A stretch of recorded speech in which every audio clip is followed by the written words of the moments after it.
You know, and I have to go there and encourage that use. I'm sorry, what? Yes, the vision does that.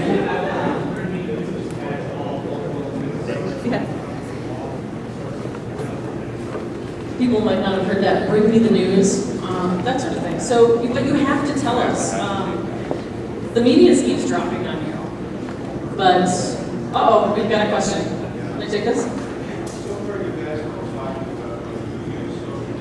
Yeah.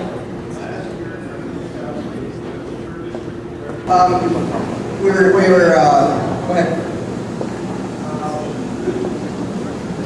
Yeah, this is going to be like softball. So, let me ask you a question. Is using Twitter as a news source akin to using Wikipedia as a research tool? Just in your mind.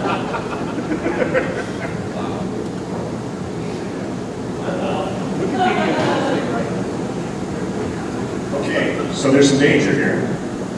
Louisiana dude in MySpace tweets that Orlando Thomas has just died of ALS.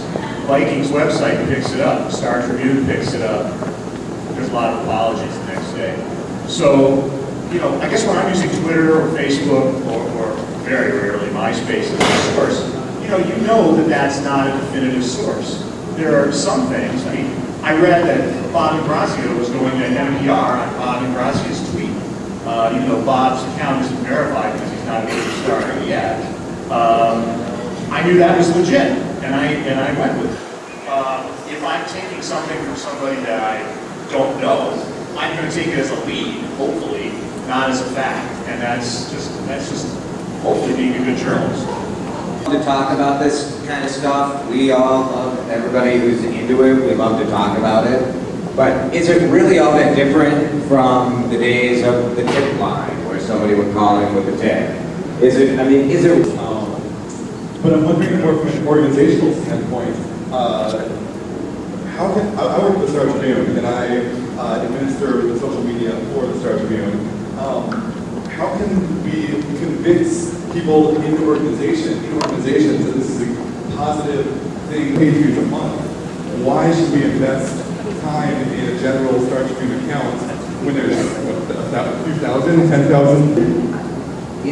I don't want to put anybody out of business who spends a lot of time talking about this stuff, but like, is it really that different? It gives you the opportunity for more immediate two-way. I mean, everybody can see the tip line now instead of just the one intern assigned to go through the answering machine. But to me, it's still a tip line. And so the one area that I struggle with is I use Twitter with Good Question quite a bit and Facebook for crowdsourcing. And so I'll put out my question in the morning and people will react to it during the day. Now, people who answer my questions on Twitter know that I will use those on the air. I will quote them in my web scripts. The difficulty is, I mean, what if somebody's totally BSing me in their tweet or Facebook? I guess my pushback is, what if John is totally BSing me when I stop him on the street and ask him for his view on something? I mean, so it's a risk, but you know. Sorry, did you order? I ordered bacon in here. You ordered bacon via Twitter. Now that is what Twitter was originally. Wait a minute here. But no, to Jason's point, so if John says that, right, in this sphere, now, John, your name's attached to that. So if you BS, we point at you, right? We might try to vet it, but we're going to point at you. It's your name attached to it. You're looking nervous now. But, I mean, that's the difference. For the people who are here on Twitter, if we point to you, that's your name on the line. Technically, it's our job to make sure. But, you know, how do you want to be represented in this live casting?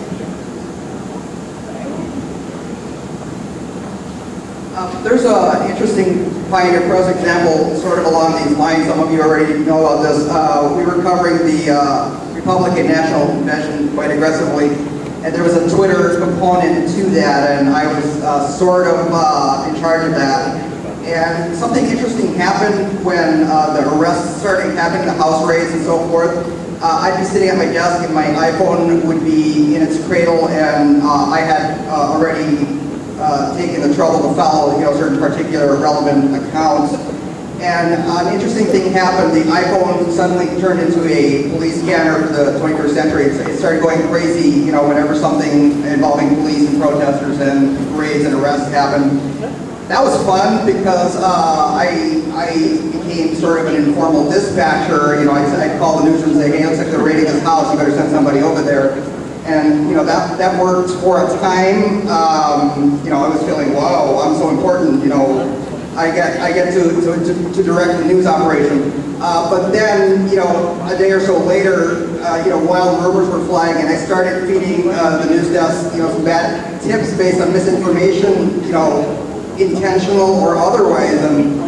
And so that was a kind of a wake-up call because, it taught me, very clearly that you can't 100% rely on what you hear on Twitter. You have to verify.